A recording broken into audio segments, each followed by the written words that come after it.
He never shouted. He didn't even make a fist. But in the silence of that training field, over 300 soldiers watched a decorated colonel lose everything to a 60-year-old grandmother before she even threw a punch. Fort Jericho was carved out of granite and tradition, a place where the ghosts of decorated generals were said to walk the parade grounds at dawn. Its reputation was as unyielding as the rock it was built on. It forged warriors, not thinkers. Orders were currency, and dissent was bankruptcy. Into this rigid, time-worn institution walked Dr. Arlene Vance, a woman who looked more like a university librarian than a battlefield legend. At 60, her hair was a tidy silver bun, her face was a map of fine lines etched by sun and concentration, and she wore a pair of simple, frameless glasses. She was Arlie to the few who dared, and Dr. Vance to the many who revered her. Arlie was a civilian contractor, a title that was technically true but factually a gross understatement. She was a retired Chief Warrant Officer 5, a phantom from the intelligence and special operations world whose name was whispered in hushed, reverent tones by those who knew. They called her the Ghost of Panama for a mission that never officially happened, or the Whisper of Desert Storm for an intelligence coup that saved an entire battalion. Now, she was back, hired to inject modern, adaptable combat strategy into Jericho's ossified training doctrine. Her presence was a quiet disruption.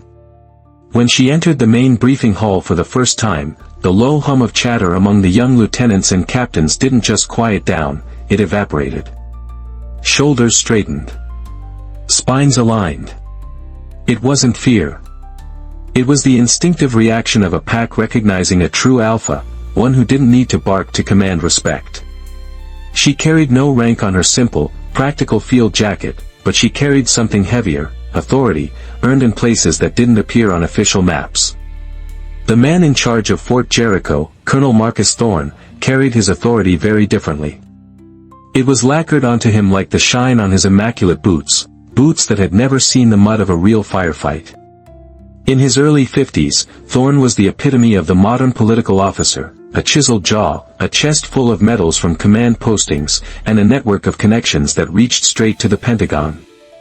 His career was a masterclass in risk-averse ambition. Their first meeting was a collision of two different universes. Arlie, invited to present her initial findings on the base's training deficiencies, spoke with quiet, data-driven precision. She pointed out three critical flaws in their urban warfare simulation, suggesting dynamic, unpredictable scenarios over the scripted, telegraphed exercises they'd run for a decade. Her voice was calm, her analysis irrefutable. Colonel Thorne listened with a look of strained patience, his pen tapping a rhythmic, dismissive beat on his polished oak desk. He didn't let her finish. With a sigh that cut through the room's silence, he stood up, walked to the projection screen, and picked up a red marker. "Thank you, Doctor," he said, the title dripping with condescension. "A fascinating, academic perspective." He then proceeded to draw a thick, violent red line through her primary recommendation. "But here at Jericho, we build soldiers, not debate club champions. This is overly complex. Unnecessary." The room held its breath. It was a public execution of her credibility. Arlie didn't flinch. She simply held his gaze, her expression unreadable behind her glasses. She knew this wasn't about tactics, it was about territory. He was marking his, and she was trespassing. She gave a single, almost imperceptible nod and took her seat. The war had begun, not with a bang, but with the squeak of a red marker. Later that day, as she was reviewing after-action reports in her small, sterile office, there was a soft knock on her door. Staff Sergeant Leo Riley, a compact, powerful man with a shaved head and a tattoo of a gator peeking out from his collar, stood in the doorway. He was a lifer, a man who could read the currents of command like a sailor reads the sea. He stepped inside, closing the door quietly behind him. "Dr. Vance," he began, his voice a low rumble. "Don't mind the colonel. He only trusts what he can read in a regulation manual." He paused, his eyes meeting hers with an intensity that conveyed deep respect. "The grunts down here. We know the real deal when we see it. Your strategies, they're the kind that get us home. We're with you, document. Just say the word. Arlie offered him a rare, small smile. It was the first crack in her stoic facade. The support from the ground was a vital piece of intelligence. The battle lines were drawn, and she wasn't standing alone. That was the first turning point. She knew Thorne's next move wouldn't be with a marker. It would be with the full weight of his command. Colonel Thorne's campaign against Arlie Vance was a study in bureaucratic warfare. He was too clever for open hostility. Instead, he began to bleed her by 1,000 paper cuts, each one meticulously documented and perfectly within regulations. Her requests for advanced simulation gear were buried in procurement limbo. The specialized training ammunition she needed was suddenly reallocated to a different unit. Key seminars she was scheduled to lead were abruptly cancelled due to unforeseen scheduling conflicts. He never confronted her directly. He simply erased her, one administrative action at a time. He even took the comprehensive training overhaul she had spent weeks designing, made a few cosmetic changes, and reissued it under his own name as the Thorne Doctrine. To an outsider, it looked like the normal, grinding machinery of the military at work. To Arlie and the soldiers who respected her, it was a systematic attempt to choke her out, to make her authority with her until she became irrelevant. Arlie, however, was a master of asymmetrical warfare. She didn't fight him on his terms. She couldn't win a paper war against the man who ran the printing press. Instead, she took her fight to the dirt. She spent her days on the firing ranges, in the muddy obstacle courses, and in the cramped confines of the troop carriers. She didn't just advise, she participated. She showed a 20-year-old rifleman how to adjust his grip to control recoil. She taught a young medic a faster way to apply a tourniquet under pressure. She earned her respect not in the briefing room, but in the arena where it mattered. The soldiers saw it all. They saw her knowledge, her quiet competence, and they saw Thorne's petty sabotage. Their loyalty to her solidified, hardening from respect into a fierce, protective allegiance. Thorne saw this, too, and it infuriated him. He couldn't stand that this old woman, this civilian, held more sway with his soldiers than he did. He decided he needed to break her, and he needed to do it publicly. The opportunity came on a miserable Tuesday in late autumn. A biting, sleety rain had been falling since dawn, turning the entire base into a quagmire of mud and misery. Thorne announced a surprise readiness drill. The unit selected, of course, was Alpha Company, the very company Arlie had been working with most closely. The drill was a brutal, non-stop endurance trial, a 5-mile run in full combat gear, followed by a casualty evacuation simulation and a live-fire stress shoot. It was a punishment disguised as a training exercise, designed to push them past their breaking point and discredit Arlie's fancy methods in the most visceral way possible. Thorne positioned himself in the warmth and comfort of the main observation tower, a steaming mug of coffee in his hand, ready to watch the failure unfold. But he made a critical miscalculation. He thought he was testing the limits of his soldiers. He was actually testing their loyalty to her. As Alpha Company assembled in the freezing rain, their faces grim, Arlie Vance walked out of the operations building. She wasn't wearing her usual field jacket. She was dressed in full, modern combat gear, the waterproof material sleek and dark against the gray sky. She walked down the line, her eyes meeting those of her soldiers. A young private, shivering more from nerves than cold, looked at her in disbelief. "Dr. Vance, you don't have to do this with us." Arlie stopped in front of him. She reached out and adjusted the strap on his helmet, her touch firm and steady. "Colonel Thorne wants to see if my theories can withstand the pressure," she said, her voice cutting through the drumming of the rain.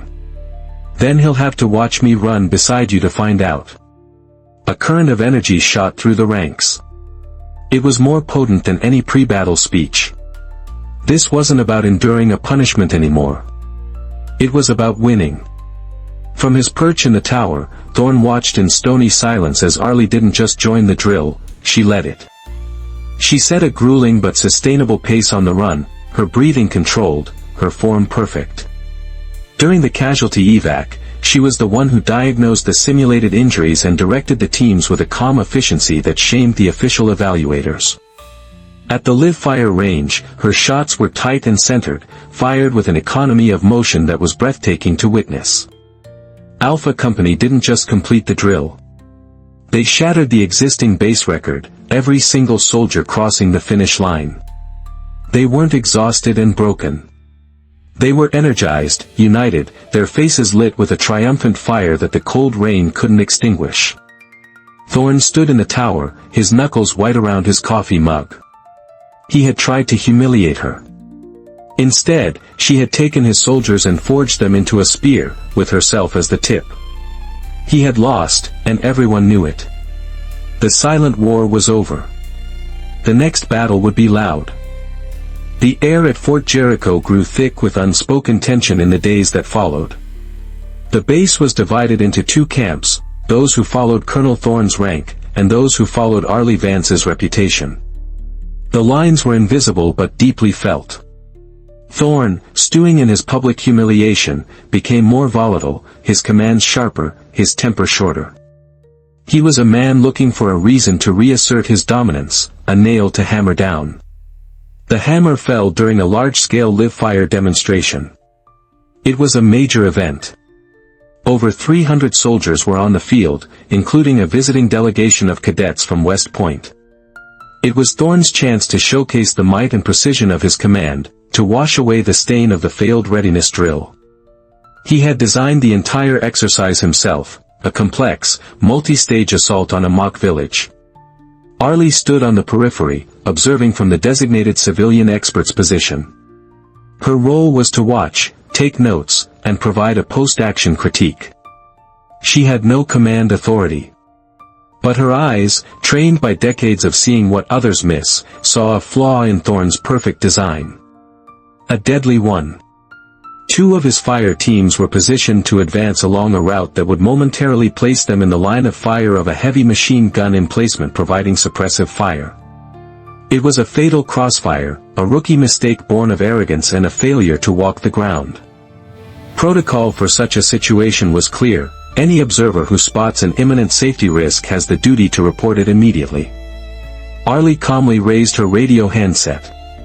She keyed the command channel, her voice level and professional. "Watchtower, this is Vance. Be advised, I have a visual on a potential blue-on-blue situation in Sector Gamma. Recommend Team Bravo holds position until Gunner 2 shifts fire. Over." The radio operator, a young sergeant who revered Arlie, responded instantly. "Copy that, Dr. Vance. Stand by." But Thorne, monitoring the channel from his command post, heard it. He heard her question his flawless plan in front of everyone. The fury was instantaneous and volcanic. He didn't use the radio. He stormed out of the command post, his face a mask of purple rage, and marched directly toward her. The entire field of soldiers, from the raw privates to the seasoned sergeants, saw him coming. The exercise ground to a halt. "Vance," he bellowed, his voice cracking with rage. The sound echoed across the field, a raw, uncontrolled explosion of ego. "Who in the hell gave you the authority to countermand my orders on my field?" He strode right up to her, stopping inches from her face, his body language a physical assault. He was taller, bigger, a wall of uniformed fury. Arlie stood her ground. She didn't raise her voice. She didn't shrink back. "Colonel," she said, her tone unnervingly calm. "I observed a critical safety breach. Protocol dictates." "I am the protocol," he roared, spittle flying from his lips. "You are a civilian. A has-been. You think you can embarrass me in front of these cadets?" He was losing it. Everyone could see it. The cadets looked on, their faces a mixture of shock and fascination. The soldiers on the field exchanged uneasy glances. This was more than a dressing down. This was a public unraveling. "I'll teach you about protocol," Thorne hissed, his eyes wild. And then he raised his hand. It wasn't a fist. It wasn't a slap. It was something more insidious, more contemptuous. It was an open-palmed, forward-stabbing gesture, aimed not at her face, but at her shoulder, meant to physically shove her, to dismiss her like an unruly child. It was a gesture of ultimate disrespect, a physical assertion of dominance. The moment his shoulder twitched, the moment his arm began its forward thrust, 40 years of training took over Arlie Vance's body. For her, time didn't slow down, it clarified. She saw the angle of his approach, the momentum of his body, the instability of his footing. She didn't retreat. She flowed. Her left hand came up, not to block, but to parry, deflecting his wrist just enough to turn him slightly. Her right foot slid behind his left leg. Her body rotated, a smooth, economical pivot.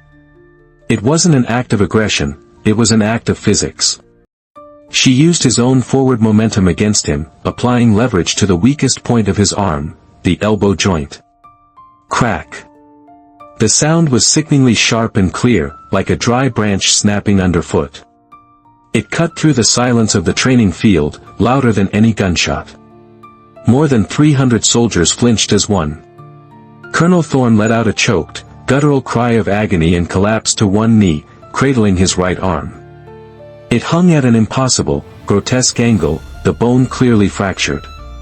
His face, just moments before purple with rage, was now a ghostly, chalk-white mask of shock and blinding pain. Arlie immediately released him and stepped back. There was no triumph on her face. No anger. Just a cold, hard control. She stood over the kneeling, whimpering colonel, her shadow falling across him.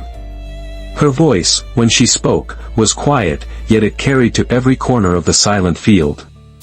"Colonel," she said, each word precise and deliberate. "You never, ever, raise your hand on a battlefield. Not to anyone." For a long moment, nobody moved. The only sound was the wind whistling across the field and the ragged, pain-filled gasps of Colonel Thorne. The 317 soldiers stood like statues, their minds struggling to process the scene. They had just witnessed the unthinkable. A civilian, an old woman, had just broken their base commander in front of the entire command. Then, the spell broke. Two medics, their faces pale with shock, sprinted from the sidelines, their kits bouncing on their backs. They reached Thorne, who was now slumped on the ground, his eyes wide with a mixture of agony and utter disbelief. He hadn't just been physically broken, his aura of untouchable authority had been shattered into a million pieces. Arlie Vance didn't wait for orders. She turned to the nearest ranking NCO, Staff Sergeant Riley, whose face was a mask of grim awe. "Gator," she said, her voice steady and clear, reverting to his call sign. "Get the men secured. Clear the field. Exercise is terminated." Riley snapped out of his stupor. "Yes, ma'am." He turned and began barking orders, his voice filling the vacuum of command. The soldiers obeyed instantly, their movements crisp and efficient. They weren't following the rank on Riley's sleeve, they were following the authority that Arlie had just unequivocally claimed. They were her men now. Within minutes, the official gears began to grind. The base's second-in-command, a flustered major, formally called off the drill. Thorne was loaded onto a stretcher and rushed toward the base clinic, his moans trailing behind him. Arlie was not arrested. She was not restrained. She was simply asked to wait. She stood alone on the edge of the now empty field, a small, still figure against the vast, gray sky. Her summons came an hour later. She was escorted to the administrative wing, a sterile, soulless building that smelled of floor polish and bureaucracy. The room she was shown into was cold and gray. Behind a large metal desk sat Colonel Felix Meyer. He was an investigator dispatched from the Pentagon's Inspector General's office, a man known for being ruthlessly impartial. He had square shoulders, a clipped, precise way of speaking, and eyes that didn't judge, only assessed. On a large monitor behind him, a video played on a silent loop. It was a composite of 3 different camera angles, the main surveillance tower, a drone hovering overhead, and a body cam from a nearby soldier. Each angle showed the same, damning sequence: Thorne's aggressive march, his furious shouting, the raised hand, and Arlie's fluid, devastating response. "Dr. Vance. Please, have a seat," Meyer said, his voice flat. Arlie sat. Meyer paused the video at the exact moment of impact. He leaned forward, his fingers steepled. "Colonel Thorne has a compound fracture of the radius and ulna. The surgeon says it was a clean, rotational break. He claims you assaulted him without provocation in full view of his command." Arlie met his gaze without blinking. "He was the aggressor. He raised his hand to strike me.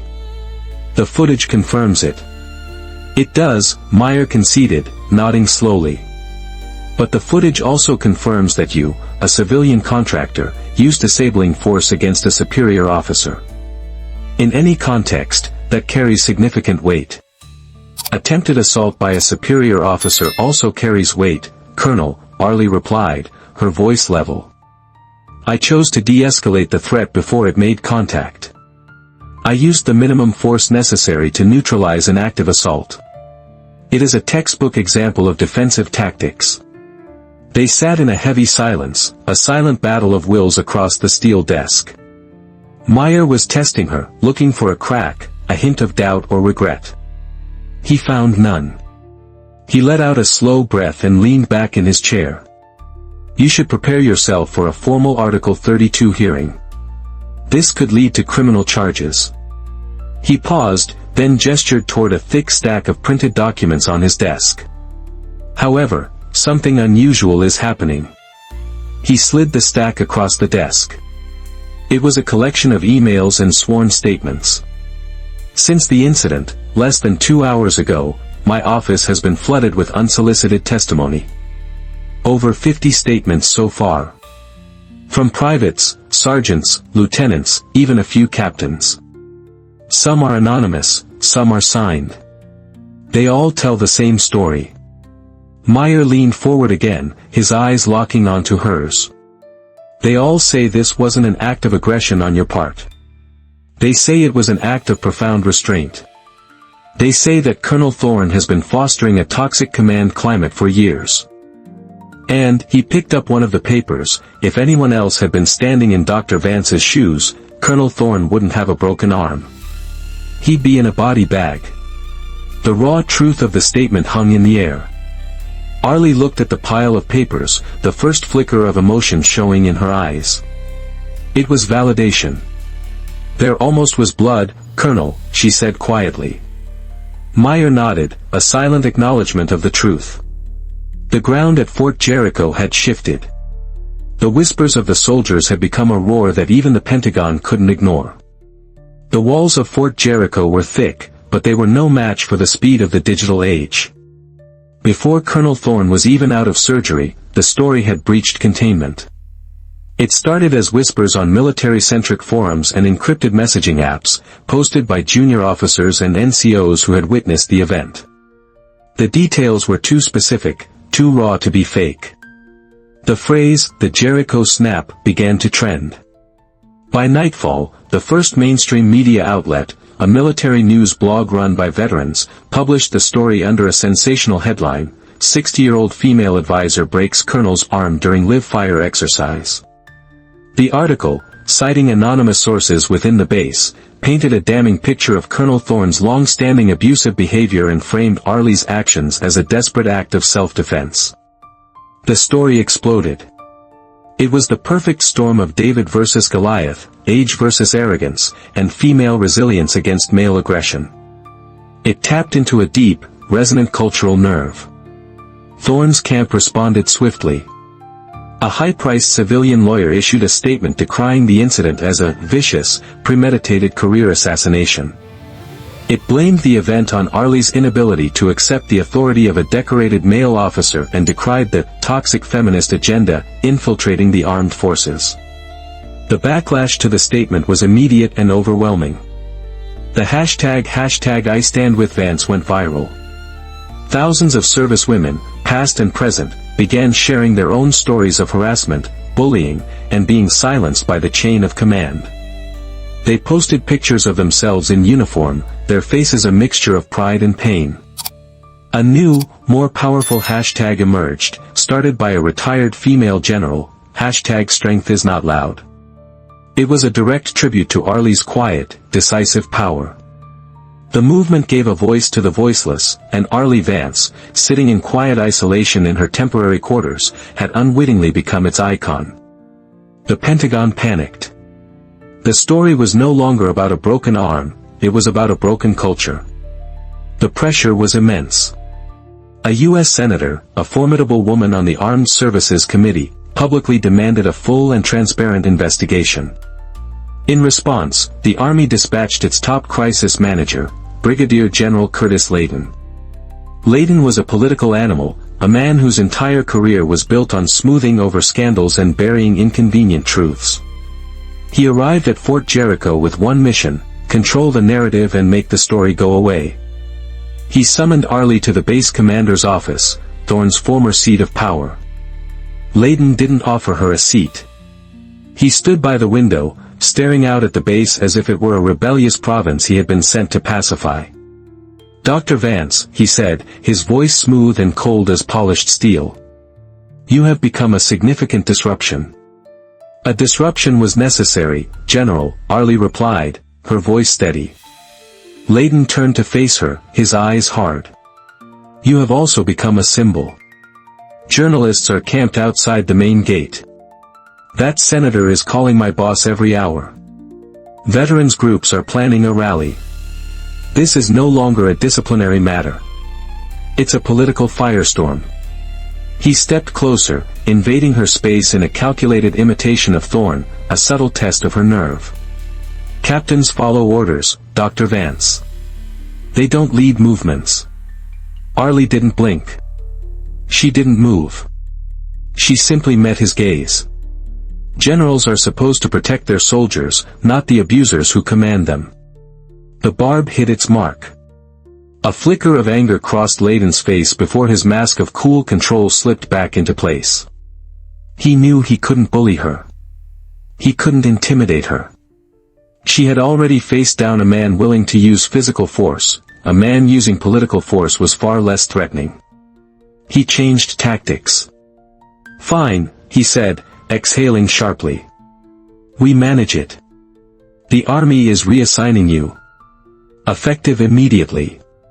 You'll be given a senior advisory role at the War College. It's a promotion. Publicly, we'll praise your contributions and call this a natural career progression. Privately, you will disappear from the headlines." It was a gilded cage, an attempt to silence her with prestige. Arlie raised an eyebrow, a glint of steel in her eyes. "General, you think you're putting out a fire. But all you're doing is taking an ember and tossing it into a forest. You don't want to silence me. You want to amplify me." Layton had no answer. He had come to contain a problem, only to realize he was standing at the epicenter of a revolution. He gave a curt, dismissive nod, turned on his heel, and walked out of the room. The sound of his polished boots echoed down the hallway, but the sound was hollow. The fear he was used to inspiring was gone, replaced by the unshakable resolve of a woman who had just reminded the entire United States Army what true strength looked like. General Layton's attempt to bury the story by reassigning Arlie backfired spectacularly. The news of her promotion was leaked within the hour, and it was universally interpreted as exactly what it was, a transparent attempt to silence a whistleblower. The public outcry intensified. The hashtag Let Arlie Teach trended even higher than the previous ones. Editorials were written, cable news panels debated, and the pressure on the Army became unbearable.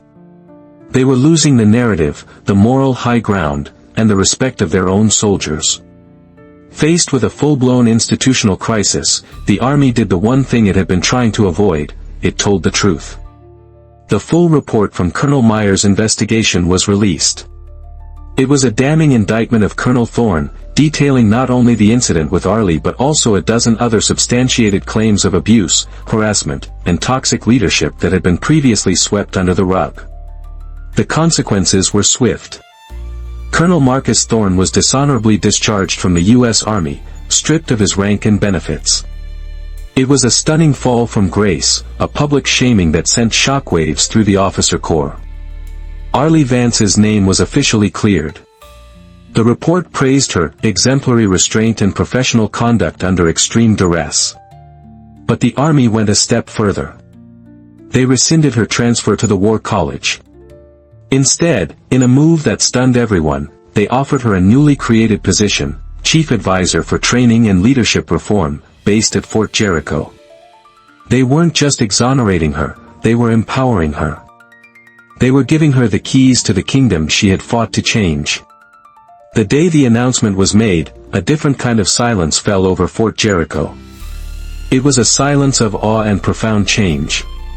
Arlie Vance walked across the parade ground, no longer just a contractor, but an agent of transformation. Soldiers stopped what they were doing to watch her pass.